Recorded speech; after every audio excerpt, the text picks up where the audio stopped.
শরীর থেকে যখন নাপাক বেরিয়ে যায়, শরীর যখন নাপাক হয়ে যায়, আমি বেশিক্ষণ থাকি না, সঙ্গে সঙ্গে অজু গোসল তায়াম্মুম যেটা প্রয়োজন সেটা করে পাক হয়ে যায়। বলছে কেন? বলছে ইয়া রাসূলুল্লাহ, ওই নাপাক অবস্থায় যদি মৃত্যু হয়ে যায়, আর এই নাপাক দেহ নিয়ে আল্লাহর দরবারে কিভাবে দাঁড়াবো, কিভাবে দাঁড়াবো? এজন্য আমি সঙ্গে সঙ্গে নাপাক থেকে পাক হয়ে যাই। আর আমাদের মধ্যে অনেক মানুষ এমন আছে বাবা, রাত 12টার সময় স্বামী স্ত্রী নাপাক হয়েছে, পরের দিন বাজার ঘুরে এসে বেলা 12টা 1টার সময় গোসল করছে, তাও গোসলের ফরজ 3টে আদায় করে না। অনুরোধ করে বলে যাচ্ছে নাপাক থেকে পাক হন। তারপরে নবীজি বললেন আরেকটা কি করো? বলছি ইয়া রাসূলুল্লাহ, আমি নাপাক থেকে পাক হয়ে মসজিদে নববীতে ঢুকে 2 রাকাত তাহাজ্জুদুল ওযুর নামাজ আদায় করি। এটা হলো নবী জান্নাতে দেখলেন।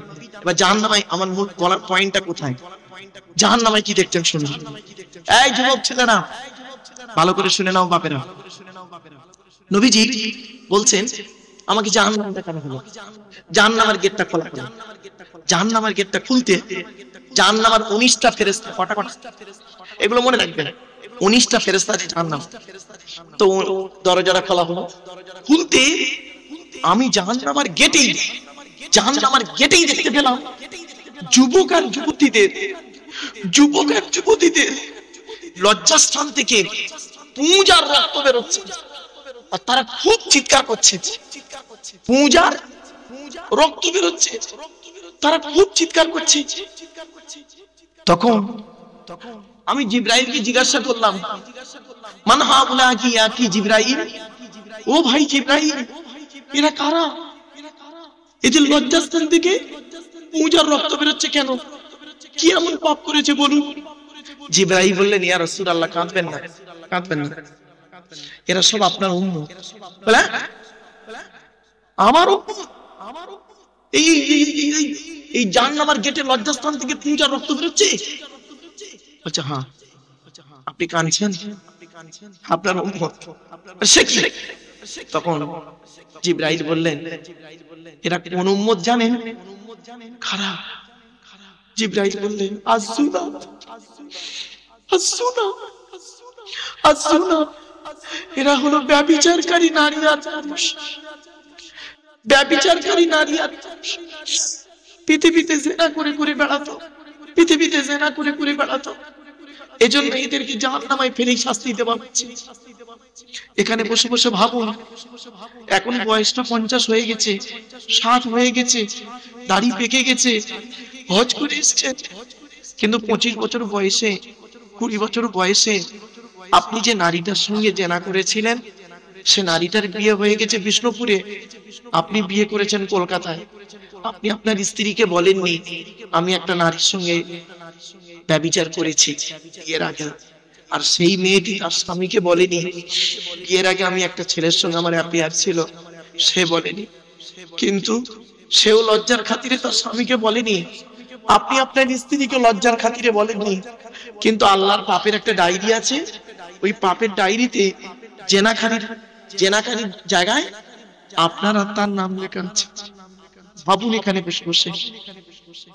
ওয়াজ হচ্ছে ভাবার জিনিসের নাম ওয়াজ গো বাবা। চলুন এগিয়ে যাই। তারপরে নবীজি দেখছেন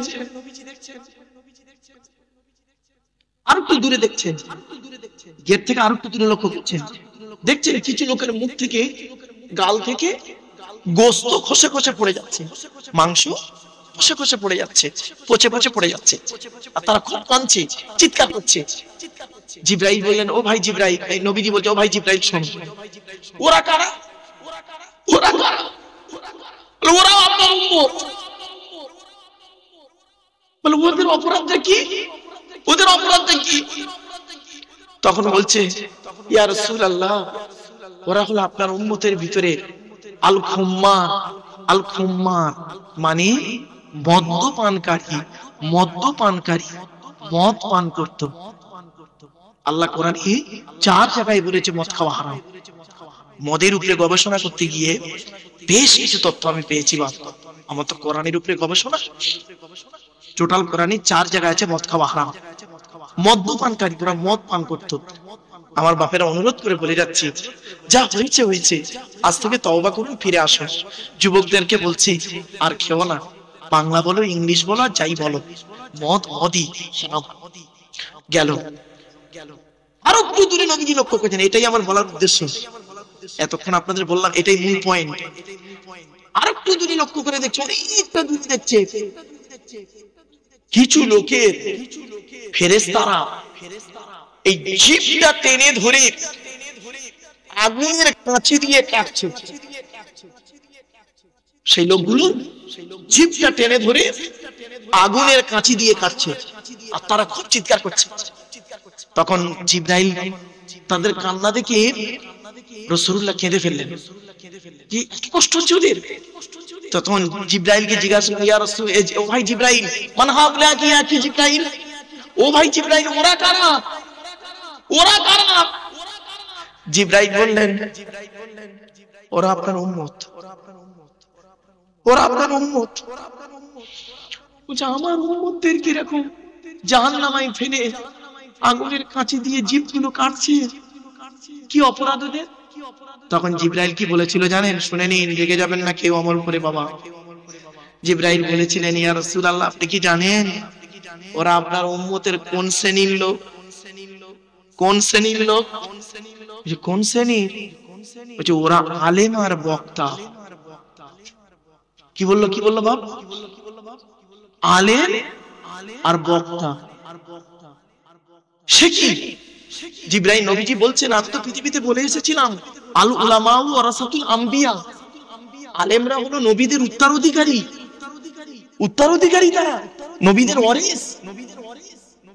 এদের অবস্থা, এদের অপরাধটা কি? জিবরাইল বললেন, ইয়া রাসূলুল্লাহ, ইয়া হাবিবাল্লাহ, হুজুর, এরা লোককে ওয়াজ করে করে বেড়াতো, লোককে ওয়াজ করে করে বেড়াতো, নিজেরা করতো না। এরা লোককে বলতো নামাজ পড়ো, ওরা নিজেরা নামাজ পড়তো না। এরা লোককে বলতো জেনা করো না, ওরা নিজেরাই জেনায় লিপ্ত থাকতো। এরা লোককে বলতো রোজা করো, ও রোজা করতো না। এরা লোককে বলতো মাম্মার ভাত দাও, ও নিজে মাম্মার ভাত দিত না। এরা লোককে বলতো প্রতিবেশীর সঙ্গে ভালো সম্পর্ক রাখো, ও নিজে প্রতিবেশীর সঙ্গে সম্পর্ক রাখতো না। এরা লোককে বলতো আত্মীয়তার বিচ্ছেদ করো না, হারাম। কোরআনে আল্লাহ বলেছেন আত্মীয়তা বিচ্ছেদ করা হারাম। ওর ভাই বোনের সঙ্গে সম্পর্ক রাখতো না। বাবাজি, এবার বুঝতে পারছেন ওয়াজ কি জিনিস? অসুবিধা হচ্ছে আপনাদের? আমার কথা বুঝতে পারছেন আপনারা? চলেন, আচ্ছা, টেনে টেনে বলছি না বলে অসুবিধা হচ্ছে? হ্যাঁ, চলেন, টেনে দিচ্ছি, একটু পরে টেনে টেনে দিচ্ছি, একটু গরম হয়ে যাবে, ঠান্ডা কাল তো, গরম হতে দেরি হচ্ছে, একটু হাসির চলে বলি বাপ। চলেন, তো এক নাম্বার হলো কি, জলসা যখন দেবেন তিনটে জিনিসকে ঠিক রাখবেন, বলেছিলাম মনে আছে? মূল পয়েন্ট ফিরে এলাম। এক নাম্বার কি? বক্তা, বক্তাটা দেখবেন আপনি। আচ্ছা, আপনাদের এই এটা বিষ্ণুপুর থানা, আচ্ছা বিষ্ণুপুর থানা কি প্যান্ডেলওয়ালা একটা, একাধিক মাইকওয়ালা একটা, একাধিক? তা একাধিক মাইকওয়ালার ভেতর থেকে যদি একটা মাইকওয়ালাকে নির্বাচন করতে পারলেন, একাধিক প্যান্ডেলওয়ালার ভেতর থেকে একটা প্যান্ডেলওয়ালাকে নির্বাচন করতে পারলেন, আর একাধিক বক্তার ভেতর থেকে একটা বক্তা নির্বাচন করতে পারবেন না? কেন, কেন পারবেন না আপনি? বাপেদের অনুরোধ করে বলে যাচ্ছি, হাক্কানি আলেমের সঙ্গে বসুন, হাক্কানি আলেমদের কাছে সোহবতে থাকুন, হাক্কানি পীর, হাক্কানি আলেমদের কাছ থেকে কিছু শিখুন, প্র্যাকটিক্যাল করুন। অনুরোধ করে বলে যাচ্ছি, এক নাম্বার বক্তা। দু নাম্বারটা শোনো, কমিটি। বাপেরা রাগ করবেন না, কেউ রেগে যাবেন না আমার উপরে। জলসা কমিটি আলাদা, মসজিদ কমিটি আলাদা। জলসা কমিটি হতে গেলে কমসে কম তার তিনটে গুণ থাকা দরকার। কটা কটা? তিনটে গুণ থাকা দরকার। কি কি? এক নাম্বার, সৎ হতে হবে। কি বললাম? সৎ। সৎ কোন লোকটাকে বলে? নবীজি বলে দিয়েছেন, দুই ঠোঁটের মাঝখানে দুই রানের বীজ। বাড়ি থেকে ভাববো, চলো। দুই নাম্বার হলো, জলসা কমিটি হতে গেলে হালাল খাবার খেতে হবে। আচ্ছা, শুধু জলসা কমিটি হালাল খাবে আর বাকিরা সব হারাম খাবে নাকি? চলুন, কোরআন কি বলছে দেখি।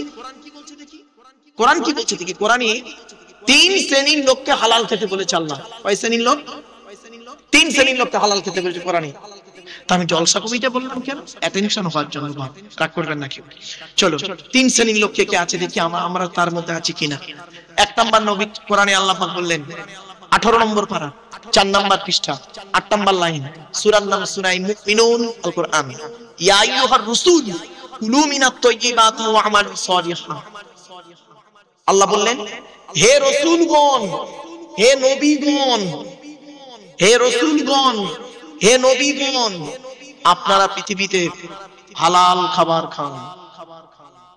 তাহলে প্রথম কাদেরকে হালাল খেতে বললেন আল্লাহ? নবী রাসূলদেরকে হালাল খেতে বললেন। হে রাসূলগণ, নবীরা তো হারাম খাবেন নাই, হারাম খাবেন নাই 100%, ঠিক না বেঠিক? কিন্তু আল্লাহ পাক বললেন কারণটা কি? যাতে করে মানুষের ধারণা না জন্মে যায় নবী বলে মনে হয় সব ছাড়, এই কনসেপ্ট যেন ওদের মাথায় না আসে, এই ধারণা ওদের মাথায় যেন না আসে। সেজন্য আল্লাহ পাক বলে দিলেন, হে রাসূলগণ, হে নবীগণ, আপনারা পৃথিবীতে হালাল খাবার খান, ওয়া আমালু সালিহান, পৃথিবীতে ভালো ভালো কাজগুলো করুন, খারাপ কাজ করবেন না, ভালো ভালো কাজগুলো করুন। কে বললেন? আল্লাহ বলে দিলেন। তাহলে আমরা কেউ নবী রাসূল হতে পারবো না, 1 নম্বরটা বাদ। 2 নম্বরটা দেখি, যারা আমরা মাথায় টুপি দিয়ে বসে আছি, এখানে গালে দাড়ি দিয়েছি, মাথায় টুপি দিয়েছি, লজ্জাস্থানাগার চামড়া কেটেছি, গরুর গোশত খেয়েছি, নামের আগে মুহাম্মদ লিখেছি, আর অনেক কিছু করেছি, মাঝে মাঝে ঈদ বগুড়া ঈদের নামাজ পড়েছি, রোজাও করেছি, রোজা না রাখতে পারলে ইফতারও করেছি। যাই হোক, এক কথা আমরা মুসলমান মুমিন করি, তাই কি না? আমরা মুমিন বলে দাবি করি। চলো কোরআনে কি বলছে দেখি। 2 নম্বর পারা 4 নম্বর পৃষ্ঠা 14 নম্বর লাইন, সূরার নাম সূরা বাকারা। ইয়া আইয়ুহাল্লাযীনা আমানু, হে ঈমানদার বান্দাগণ, কুলু মিন তাইয়্যিবাতি মা রাযাকনাকুম, আমার দেওয়া হালাল রিজিকগুলো তোমরা ভক্ষণ করো, হারাম খাবার খেতে পারবে না।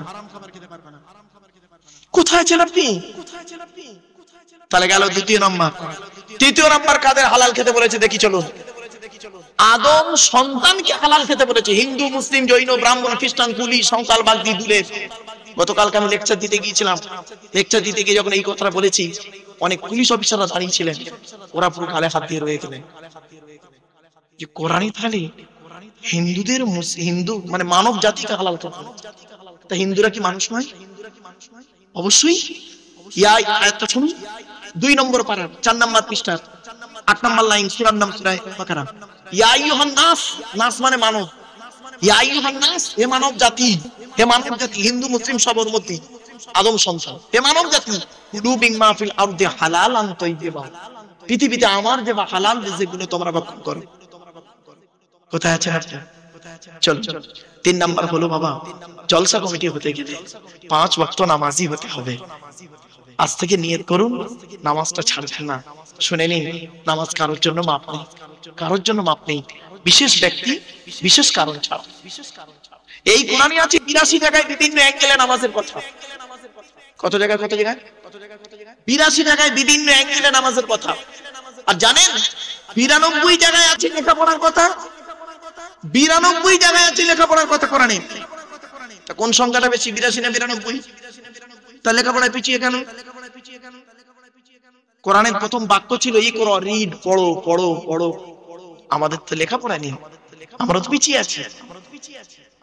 বাড়ি থেকে ভাববেন, ছেলে মেয়েকে সুশিক্ষায় শিক্ষিত করুন, সুশিক্ষায় শিক্ষিত করুন।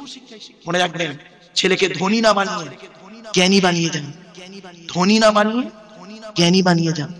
যদি আপনি কজ দেখান, আমি গরিব মানুষ, আমি গরিব মানুষ, আমার ছেলে মেয়েকে লেখাপড়া শেখাতে পারবো না, ওটা কজ নয়। যে চাই চিনি, তাকে যোগাই চিন্তা মনে। এপিজে আব্দুল কালাম, ভারতের প্রাক্তন রাষ্ট্রপতি, আবু বাকির জয়নাল আবেদিন আব্দুল কালাম, তার বাপের মতো কি আপনি গরিব? লাইফ হিস্ট্রি পড়ে দেখবেন, ভাববেন বাড়ি থেকে। আপনাদের তো আল্লাহ অর্থ দিয়েছে, কেন ছেলে মেয়েকে লেখাপড়া শেখাতে পিছিয়ে আছে? আজ আধুনিক বিজ্ঞানের যুগে কম্পিউটার শেখান, আধুনিক বিজ্ঞানের যুগে মাস্টার, ডাক্তার, ইঞ্জিনিয়ার, প্রফেসর, ডাক্তারি বেশি বেশি করে ডাক্তারি করেন, গাইনি ডাক্তার করান। কেন না গাইনি ডাক্তার? মেয়েদেরকে আপনারা খালি এই 9 বছর 8 বছর 10 বছর বয়স হয়ে গেলে খালি তাকে 9 10 পড়িয়েছে, সাদা চামড়া পরি বিয়ে দিয়ে দিলেন। আপনি কি জানেন 1 mother is equal to 100 teachers? একটা মা হলো 100 জন শিক্ষকের সমতুল্য। একজন পুরুষ যদি শিক্ষিত হয়, সে কেবল নিজেই শিক্ষিত হয়, একটা নারী যদি শিক্ষিত হয়, গোটা পরিবারটা শিক্ষিত হয়। ঠিক না বেটি? আপনি কোথায় আছেন? আজ আমরা কোন জায়গায় পড়ে আছি? চলুন একটু ভাবি। এই ভাবার নামই হলো ওয়াজ। শুনে ভেবে প্র্যাকটিক্যাল করার নাম, এই তিনটার নাম হলো ওয়াজ। চলেন এবার আসছি মসজিদ কমিটি। মসজিদ কমিটি যাকে তাকে করবেন না, কোরআনে আল্লাহ পাক বলেছেন। ছোট্ট একটা উদাহরণ দিচ্ছি। আচ্ছা, মসজিদ যদি মসজিদ কার ঘর? আল্লাহর ঘর। মসজিদ যদি আল্লাহর ঘর হয়, তা কমিটি কে করবে? আর কথা সহজ উত্তর, যার ঘর সে করবে। মসজিদ যদি আল্লাহর ঘর হয়, কমিটি করবে কে? আল্লাহই করবে। তা আল্লাহই তো কমিটি করে দিয়েছে এই কিতাবে। আপনাদের তো বলা হয়নি সেগুলো, মৌলবীরা তো আপনাদের সে কথা বলেইনি। আল্লাহই তো কমিটি করে দিয়েছে according to Islamic law, not only according to Indian law, according to Islamic law. এটা আপনি কি ভাবতেন কিতাবটাকে? আমরা এই কিতাবটাকে ইউটিলাইজ করেছি কিভাবে? তেল পড়া, পানি পড়া, ওয়াজ করা, খতম পড়া, তাবিজ পড়া, ঘর বন্ধ করা, আর নিজেদের মধ্যে মারামারি করা। এইটুই তো এই কিতাবটাকে ব্যবহার করেছি। আর এই কিতাবকে নিয়ে গবেষণা করছে কারা? America, London, France, Britain, Japan, Jordan, জার্মানির ঠান্ডা হয়ে বসে বসে এই কোরআনকে নিয়ে গবেষণা করছে। কারা করেছে? Humphry Davy, Michael Faraday, Einstein, Isaac Newton, doctor Maurice Mikhaili, mister Cook, mister Jabirin, mister Campbell, Raja Rammohan Roy, Ishwarchandra Vidyasagar, Rabindranath Tagore, Acharya Jagadish Chandra Bose, ফ্রান্স ডেক, William Shakespeare, William Harvey, Thomas, George ভান্না, এরা কোরআনকে নিয়ে গবেষণা করলো। আর আমরা কি করলাম কোরআনটাকে নিয়ে? আমরা কিছু মৌলবী, সকলে নয়, আমরা কিছু মৌলবী কি করলাম? এই কোরআনটাকে নিয়ে কিভাবে ইউটিলাইজ করলাম? তেল পড়া, পানি পড়া, ওয়াজ করা, খতম পড়া, তাবিজ পড়া, ঘর বন্ধ করা, আর নিজেদের মধ্যে খালি মারামারি করা। কিরকম মারামারি?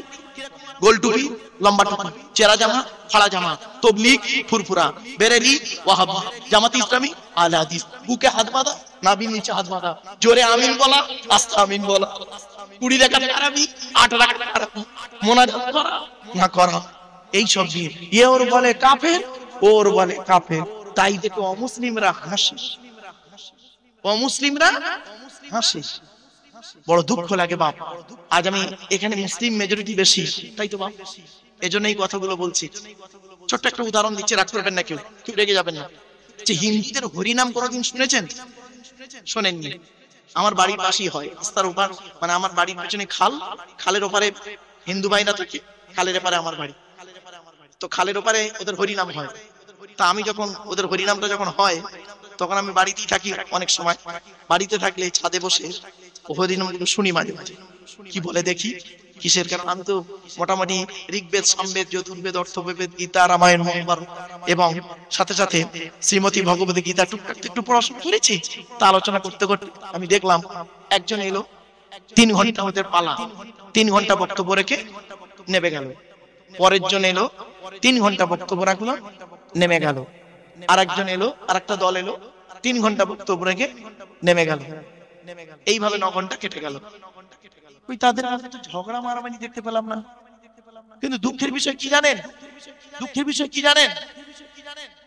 এই ইসলাম ধর্মের এই জলসাগুলোতে দেখবেন একজন মাওলানা উঠলো, 2 ঘন্টা ওয়াজ করবে। 2 ঘন্টার মধ্যে করলো কি? এর গোজা মারছে, ওর গোজা মারছে, এর করছে, ওই করছে, এ কাফের, ও কাফের, ও বেঈমান, সব উল্টো পাল্টা। হ্যালো হ্যালো, হ্যাঁ,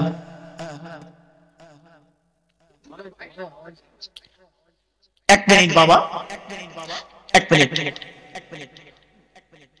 একজন বক্তা উঠলো, ধরুন 2 ঘন্টার ভিতরে সমালোচনা করে ঝড় তুলে দিল। এবার ওর পরে যে একজন উঠলো, ধরুন একজন তবলিগের বক্তা উঠলো, সে উঠে কান্ডাক বললো এর বিরুদ্ধে। তারপর উঠলো বেরেলির একটা বক্তা, সে উঠে ওর বিরুদ্ধে কান্ডাক কামড়ে দিল। তারপর উঠলো ধরুন মানে আহলে হাদিসের একটা বক্তা, সে উঠে কান্না করতে এই দুজনের বিরুদ্ধে বলে দিল। লাস্ট উঠলো ফুরফুরার বক্তা, সে উঠে করলে বলে 3টি কাফের, আমি একাই ঠিক। আপনারা তো সাধারণ মানুষ, আপনারা সাধারণ মানুষ। কচু পাতার উপরে পানি রাখলে যেমন টলমল করে, ওই রকম আপনার আমার ইমানটা এরকম টলমল করছে। কথাটা শুনতে খারাপ লাগবে না? একটা এক্সাম্পল দেবো, বলো দেবো। এই দেখেন, খারাপ সেন্স নেবেন না। আমি যে বললাম আমাদের ইমানটা কচু পাতার উপরে পানি রাখলে টলমল করার মতো, দেখুন আমি কি বললাম, আপনার সাধারণ মানুষ কোন দিকে যাবে? সকলেই তো ঠিক বলছে। চলুন ছোট্ট উদাহরণ দিচ্ছি, শুনলে চমকে যাবে। আচ্ছা, কোরআনে যেটা লেখা আছে সত্য না মিথ্যা? জোরে বলুন, ঠিক করে বলুন। ঠিক তো? ওর উপরে দাঁড়িয়ে থাকতে হবে, কিন্তু নড়লে হবে না। কোরআনে যেটা লেখা আছে সেটা সত্য না মিথ্যা? সত্য। ঠিক আছে, নিজের চোখে যেটা দেখেন সত্য না মিথ্যা? সত্য তো? এটা কি? টুপি। এটা চশমা। এটা চোখে দেখছেন সত্য। বাহ, তাহলে চোখে দেখাটাও সত্য। চলুন এবার কোরআন একটা আয়াত দিচ্ছি, সাধারণ মানুষের কিরকম ব্রেনটা ঘুরে যায় দেখুন। আপনারা কিন্তু বলেছেন কোরআনে যেটা লেখা আছে সেটা সত্য, আর চোখে যেটা দেখেন সেটাও সত্য। এই জন্য কিছু কিছু ওয়াজ সাধারণ মানুষের কাছে করতে নেই। এই আলোচনার যে ডিপলি আলোচনা, জাস্ট আপনাদের বোঝার জন্য একটা উদাহরণটা দিচ্ছি। কোরআনে লেখা আছে সূরা রহমানের মধ্যে পড়েছেন আপনারা, রব্বুল মাশরিকাইনি ও রব্বুল মাগরিবাইনি ফাবিআইয়ি আলাই রাব্বিকুমা তুকাজ্জিবান। এর বাংলা মানে হচ্ছে, আমি দুই পূর্ব দুই পশ্চিমের রব, দুই উদয়চল দুই অস্তচলের প্রভু। ফাবিআইয়ি আলাই রাব্বিকুমা তুকাজ্জিবান, তোমরা আল্লাহর কোন নিয়ামতটাকে অস্বীকার করবে? অর্থাৎ সূর্য দুই দিক থেকে ওঠে, দুই দিকে ডোবে। আপনি সূর্য কোন কদিক থেকে ওঠে কদিক থেকে ডুবতে দেখেছেন? একদিক থেকে ওঠে একদিক থেকে ডোবে, তাই তো? যদি আপনার চোখে দেখা সত্য হয়, কোরআন মিথ্যা। আর যদি কোরআন সত্য হয় তাহলে চোখে দেখা মিথ্যা। হাতটা বের করুন। হলো হলো তো? এবার উত্তরটা দিয়ে দিচ্ছি, টেনশন নেবেন না, উত্তরটা দিয়ে দিচ্ছি। শোনেন, কোরআনের এই আয়াতটাকে নিয়ে আমেরিকার কিছু বৈজ্ঞানিক তারা গবেষণা শুরু করলো। আমরা তো সব গবেষণা করি না, আমরা তো তেল পোড়া পানি পোড়া নিয়ে মারামারি করতে ব্যস্ত। বললো দুই উদয়চল দুই অস্তচল, সূর্য দুই জায়গা থেকে ওঠে দুই জায়গায় ডুবে, কি করে হতে পারে? কোরআনে ভুল আছে। চলো কোরআন গবেষণা করতে করতে করতে করতে উত্তর পেয়ে গেল, কোরআনই সত্য। জোরে বলুন সুবহানাল্লাহ। উত্তরটা শুনুন। উত্তরটা বের করলো, আজ আপনাদের বলে দিচ্ছি। ভূগোলের ছাত্ররা খুব ভালো জানবে, ভূগোলের ছাত্র। শীতকাল আর গ্রীষ্মকাল। শীতকালে সূর্য ওঠে এই কোণ থেকে ওঠে এই কোণে ডোবে, দিনটা হয় ছোট রাতটা হয় বড়। আর গ্রীষ্মকালে সূর্য ওই কোণ থেকে ওঠে ওই কোণে ডোবে, দিনটা হয় বড় রাতটা হয় ছোট। তাহলে হিসাব মতো সূর্য দুই জায়গায় থেকে ওঠে। আল্লাহ বললেন, আমি দুই উদয়চল দুই অস্তচলের প্রভু। যদি এক জায়গা থেকে উঠতো আর আল্লাহ যদি কোরআন আয়াত দিত, ওই বৈজ্ঞানিকরা কোরআন মিথ্যা বলে প্রমাণ করত। লাস্টে যে কজন বৈজ্ঞানিক ল্যাবরেটরিতে গবেষণা করছিলেন, সকলেই ইসলামের কালেমা পড়ে মুসলমান হয়ে গেলেন। কি বলছিলেন? চলেন এগিয়ে যাই। এবার আসছি মসজিদ কমিটি যাকে করবেন। কোরআনে আল্লাহ বলে দিয়েছে মসজিদ কমিটি কি হবে, যাদের মধ্যে 5টা গুণ থাকবে। কটা কটা বাবা? 5টা গুণ। এক নাম্বার কি? আয়াতটা পড়ি, কোথায় আছে?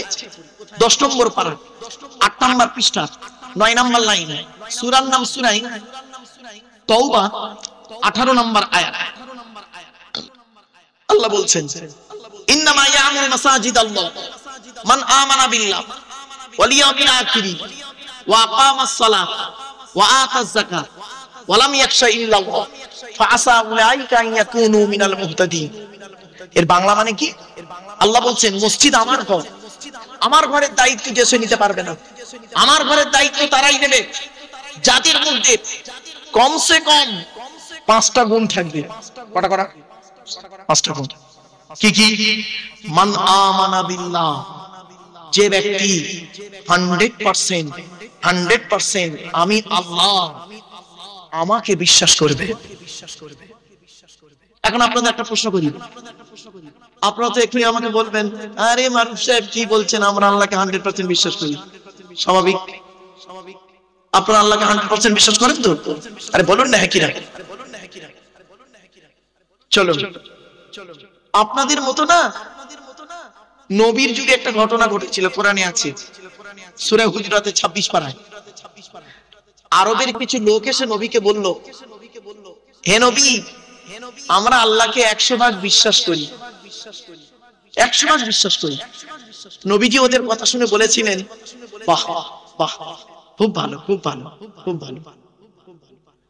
এই কথা বলার পরে সঙ্গে সঙ্গে আল্লাহ জিবরাইলকে পাঠালেন, জিবরাইল চলে যাও। জিবরাইল এলেন, কোরআনের আয়াত নাযিল হলো। আল্লাহ বললেন, নবী খবরদার ওদের মুখের কথা বিশ্বাস করুন, খবরদার করবেন না ওদের মুখের কথা বিশ্বাস। ওরা আল্লাহ আমাকে 100% বিশ্বাস করে না, করে না, করে না। আয়াতটা বলি, ক্বালাতিল আরাবু আমান্না কুল লাম তুমিনু ওয়ালাকিন কুলু আসলামনা ওয়ালাম্মা ইয়াদখুলিল ঈমানু ফি কুলুবিকুম। 26 নম্বর পারা 16 নম্বর পৃষ্ঠার একেবারে 10 নম্বর লাইন, সূরার নাম সূরা হুজুরাত। আরবের কিছু মানুষ আছে, নবীকে বলল আমরা ঈমান এনেছি। আল্লাহ বললেন, কুল্লাম তুমিনু, নবী তুমি বলে দাও তোমরা কেউ ঈমান আনোনি, বরং বলো ওয়ালাকিন কুলু আসলামনা, আমরা ইসলাম এনেছি। ঈমান আর ইসলামের মধ্যে পার্থক্য আছে বাবা। ঈমানটা হলো অন্তরের সঙ্গে সম্পর্ক, আর ইসলামটা হলো বাহ্যিক দেহের সঙ্গে, অঙ্গ প্রত্যঙ্গের সঙ্গে সম্পর্ক। কিছু বুঝতে পারছেন? ঈমানটা কি কার সঙ্গে সম্পর্ক? অন্তরের সঙ্গে সম্পর্ক। এই জন্য ঈমানের গুরুত্ব খুব বেশি। অন্তরের সঙ্গে সম্পর্ক, বিশ্বাসটা অন্তর দিয়ে হয়। বিশ্বাসটা না, ভালোবাসাটা অন্তর দিয়ে হয়, কোন বস্তুর মাধ্যমে দেখানো যায় না ভালোবাসা। মনে রাখবেন। নামের আগে আপনি কি করলেন? এখন ইদানিং ছেলেরা দেখছি, খুব দেখি, মানে প্রায় জায়গায় দেখি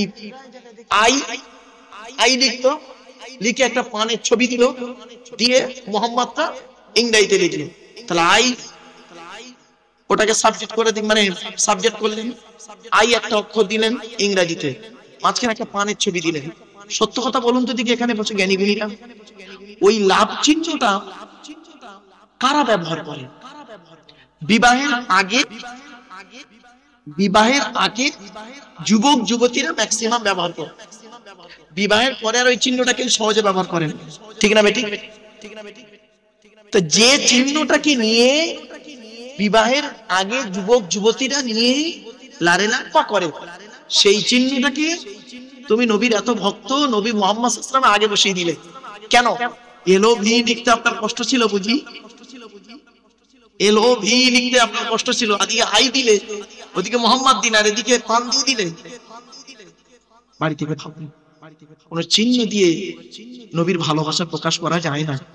বাপেরা বাড়িতে ভাববেন।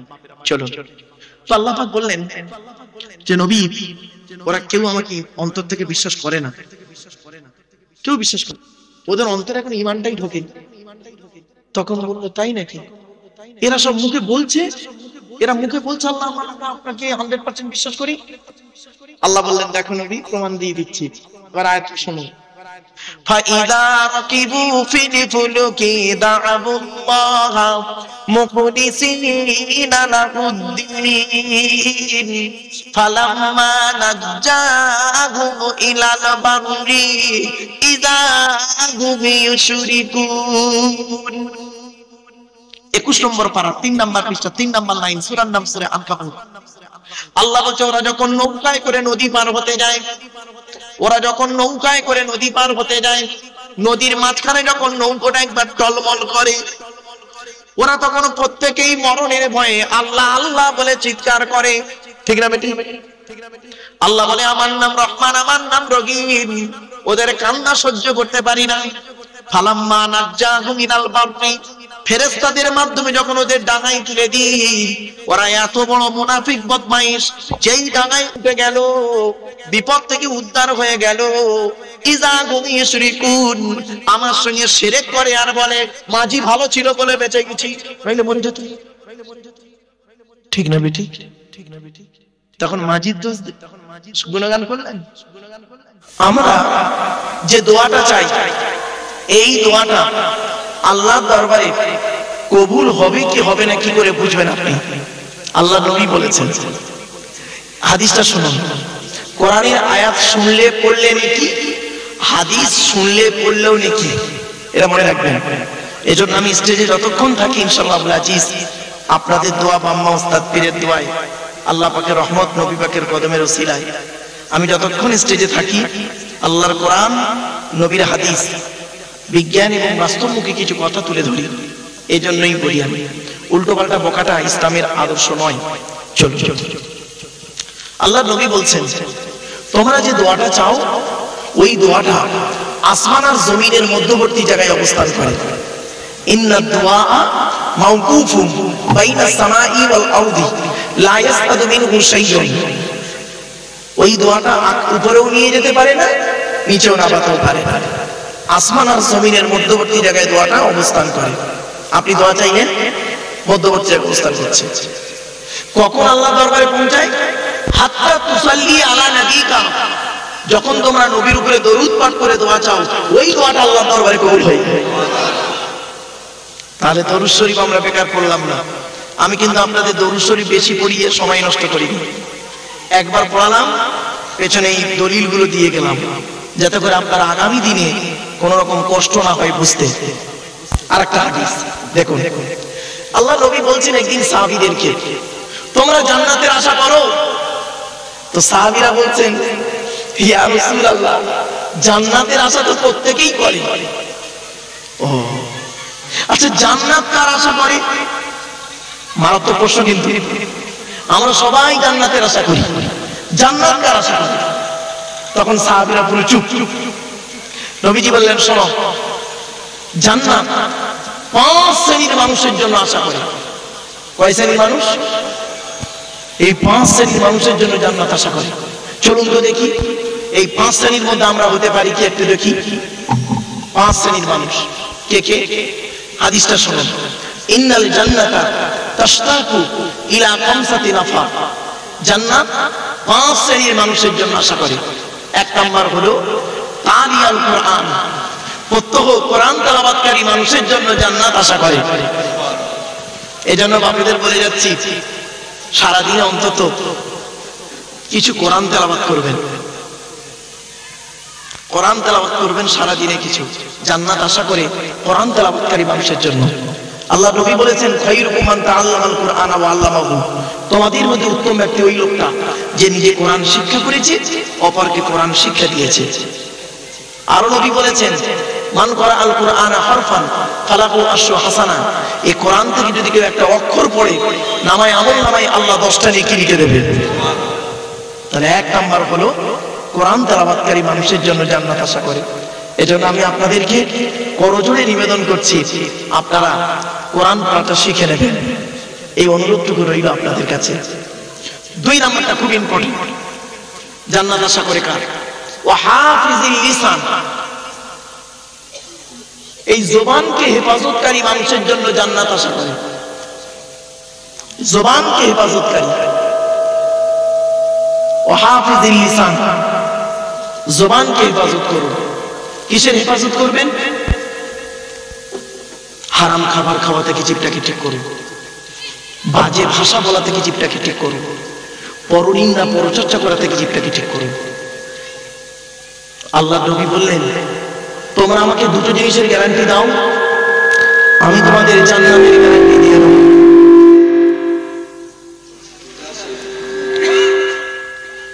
নবীজি বললেন, তোমরা আমাকে 2টো জিনিসের গ্যারান্টি দাও, আমি তোমাদের জান্নাতের গ্যারান্টি দিয়ে দেব। কি কি? 1 নাম্বার নবী বললেন, 2 ঠোঁটের মাঝখানে এই জিভের গ্যারান্টি দাও, বুখারী শরীফে আছে। আর 2 নাম্বার কি? 2 রানের মাঝখানে এই লজ্জাস্থানের গ্যারান্টি দাও। এই 2 ঠোঁটের মাঝখানে আর 2 রানের মাঝখানে এই 2টো জিনিসের গ্যারান্টি তোমরা আমাকে দাও, আমি তোমাদের জান্নাতের গ্যারান্টি দিয়ে দেব। মনে রাখবেন, হারামের বিরিয়ানি ভাতের থেকে, হারামের বিরিয়ানি ভাতের থেকে হালালের ডাল ভাতটাই ভালো। এজন্য অনুরোধ করে বলে যাচ্ছি আপনাদেরকে, হালাল খাবারটা খান, হালাল খাবার খান। আসুন আলোচনা করি একটা একটা করে। নবীজি বললেন, জবানকে হেফাজতকারী মানুষের জন্য জান্নাত আশা করে। 3 নাম্বার, ওয়ামুতইমিল জিআন, খুব ইম্পর্টেন্ট। ক্ষুধার্তকে খাদ্যদানকারী মানুষের জন্য জান্নাত আশা করে। আপনার বাপ মারা গেছে, মা মারা গেছে, আপনি আপনার বাপের জন্য মায়ের জন্য প্রতি সপ্তাহে দুটো করে ফকির খাওয়াতে পারেন না? দুটো গরিবকে 50-50-100 টাকা দিতে পারেন না? কষ্ট হয় না? যদি বললেন মারুফ সাহেব আপনি করেন, হ্যাঁ বাবা, আমার আব্বা মারা গেছে 2019 সালে অক্টোবর মাসের 3 তারিখ শুক্রবার বেলা 5:30টার সময়। আমার মা মারা গেছে 2023 সালে জুন মাসের 28 তারিখ বৃহস্পতিবার বগুড়া ঈদের দিন বেলা 11:30টার সময়। আমি প্রতি বৃহস্পতিবার বাপের নামে 2 জন ফকির, মায়ের নামে 2 জন ফকির, 4 জন ফকির ধরা বাঁধা। ও খাবি প্রত্যেক সপ্তাহে, আগামীকাল খাবে। যদি বললেন কথা বললেন কেন, হাইলাইট করার জন্য? না না না, আপনিও করুন, আপনিও করুন। আপনার বাপের জন্য মায়ের জন্য দান খয়রাত করুন, মসজিদে দান করুন, গরিবকে দান করুন, মাদ্রাসায় দান করুন, এতিম ফকির মিসকিনদের দান করুন। অমতি মিলিছি আন, ক্ষুধার্তকে খাদ্য দানকারী মানুষের জন্য জান্নাত আশা করে। আল্লাহ নবী না মদিনার বাজারে যখন বেরোতেন, বাচ্চা বাচ্চা ছেলেদের দেখতে পেলে কি বলতেন জানেন? শুনে নিন। বাচ্চা বাচ্চা ছেলেদের দেখলে, সে যাদেরই বাচ্চা হোক, মুসলমানের বাচ্চা হোক আর অমুসলমানের বাচ্চা হোক, ওসব দেখতেন না নবীজি। আসসালামু আলাইকুম, বাচ্চারা বলতো ওয়ালাইকুম আসসালাম। নবীজি বলতেন তোমার নাম কি? বাচ্চারা বলল তোমার বাপের নাম কি? বলল। মায়ের নাম কি? বলল। চতুর্থ নম্বর নবীজি বাচ্চাটাকে প্রশ্ন করতেন তোমার বাম্মা বেঁচে আছে? ওদের মধ্যে যদি কোনো বাচ্চা বলে ফেলতো আমার বাম্মা কেউ বেঁচে নেই, নবীজি ওই বাচ্চাটাকে ঠিক বুকে এইভাবে জড়িয়ে ধরতেন, এইভাবে বুকে জড়িয়ে ধরে বলতেন তোমার বাম্মা কেউ বেঁচে নেই, আমি মোহাম্মদ, আমারও বাম্মা কেউ বেঁচে নেই জানো। নবীজি খুব মাথাটা হেঁট করে কিছুক্ষণ চুপ করে থেকে ডান হাতটা নিয়ে ওই বাচ্চাটার মাথায় হাত বোলাতেন। আর কি বলতেন শুনুন, হাদিসটা চমকে যাবেন। মান আওয়া ইয়াতীমান ইলা তুআমিহি ওয়া শারাবিহি আওজাবাল্লাহু লাহুল জান্নাহ।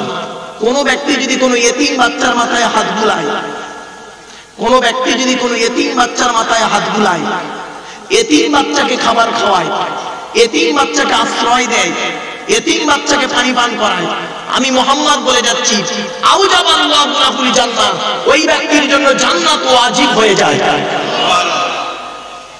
আপনি জান্নাত খুঁজতে গেছেন মসজিদে, আপনি জান্নাত খুঁজতে গেছেন মসজিদের ভিতরে, জান্নাত কোথায় আছে একটু ভাবো। চলো এগিয়ে যাই। 4 নাম্বার, এটা সামাজিক হাদিস, এটা আমি প্রায় জায়গাতে বলি। অমুকসিল উরিয়ান, বস্ত্রহীনকে বস্ত্র দানকারী মানুষের জন্য জান্নাত আশা করে। আপনারা জলসা দেন, আল্লাহ আপনাদের অর্থ দিয়েছে, টাকা ব্যয় করেন, জলসা দেন, আলহামদুলিল্লাহ। কিন্তু এই জলসার সাথে সাথে আপনারা শীত পড়ছে, 100 জন গরিবকে যদি 100টা কম্বল দান করতেন, কত যে নেকি পেতেন ভাষায় বলতে পারবো না আপনাদের।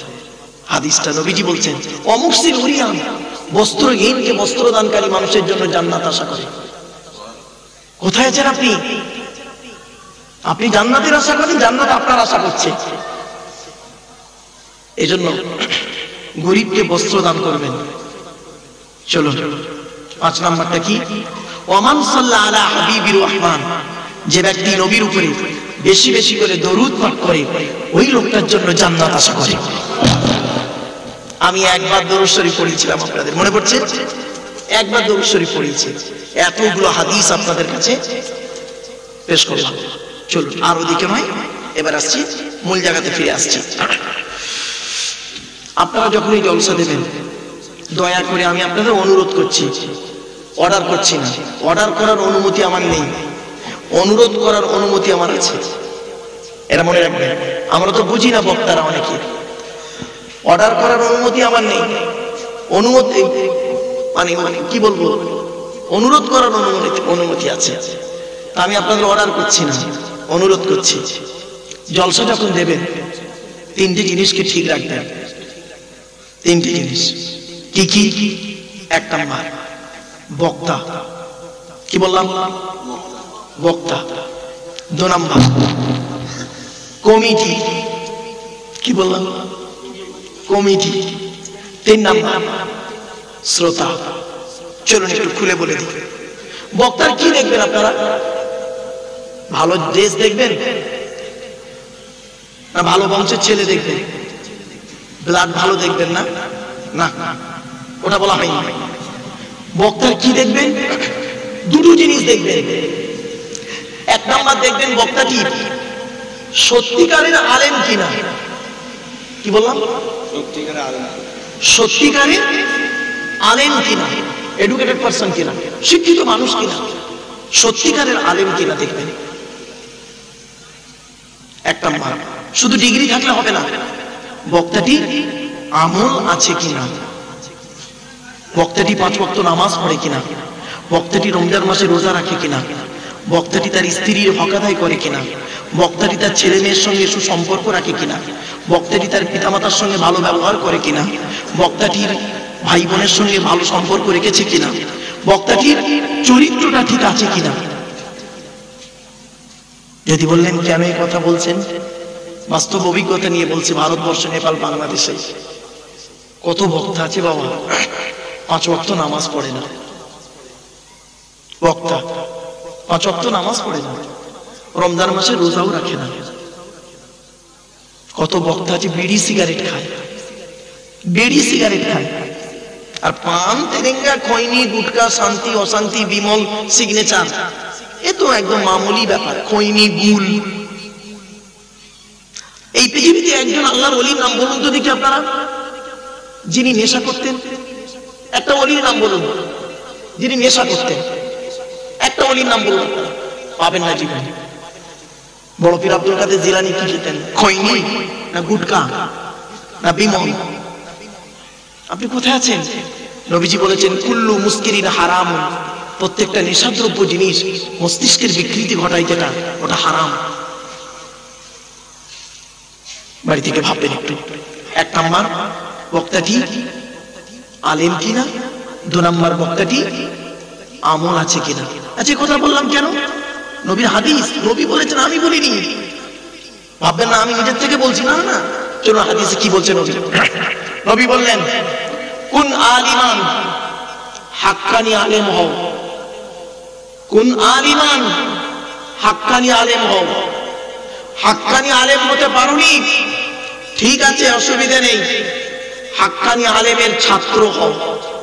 আও মুতাআল্লিমান, হাক্কানি আলেমের ছাত্র হতে পারোনি, ঠিক আছে।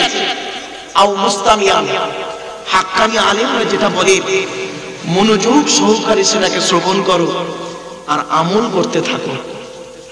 সেটাও সুযোগ তোমার কপালে জোটেনি, ঠিক আছে। আও মুহিব্বান, হাক্কানি আলেমদেরকে অন্তর দিয়ে ভালোবাসো। ওয়ালা তাকুন খামিসান ফাতুহলিকু, 5 নাম্বারটার হতে যেও না, জাহান্নামী হয়ে যাবে। কটা পয়েন্ট বললো নবীজি? 4টে। হয় আপনি জ্ঞানী হন, জ্ঞানী হতে পারেননি, ঠিক আছে, জ্ঞানীর স্টুডেন্ট হন, তাও সুযোগ পাননি। জ্ঞানীরা যেটা বলে অ্যাটেনশন দিয়ে সেটাকে শ্রবণ করুন, তার সাথে সাথে আপনি প্র্যাকটিক্যাল করুন, তাও সুযোগ পাননি। জ্ঞানীদেরকে অন্তর থেকে ভালোবাসুন। বাড়ি থেকে ভাববেন। এখন প্রশ্ন হলো হাক্কানি আলেমকে, কোন লোকটাকে হাক্কানি আলেম বলবেন আপনি? গালে দাড়ি, মাথায় টুপি, পাঞ্জাবি আছে, নামের পরে ডিগ্রি আছে, কোরআন হাদিসের কথা বলে, ওই লোকটাই কি হাক্কানি আলেম? না। নবী বলে দিচ্ছেন হাক্কানি আলেমকে, শুনুন চমকে যাবে। আল্লাহু আজওয়াদু জুদান ওয়া আনা আজওয়াদু বানি আদম ওয়াজাদুহুম বাদি রাজুলুন আলিমা ইলমান ফানাশরাহু ইয়াতি ইয়াউমাল কিয়ামাতি আমিরান ওয়াহিদা। সহজ সরল বাংলা মানেটা কি? আল্লাহ নবী বললেন আল্লাহ হলেন সবথেকে বড় দাতা। আল্লাহ হলেন সবথেকে কি বড় দাতা। আল্লাহর পরে বড় দাতা হলাম আমি মুহাম্মদ সাল্লাল্লাহু আলাইহি সাল্লাম। জোরে বলুন।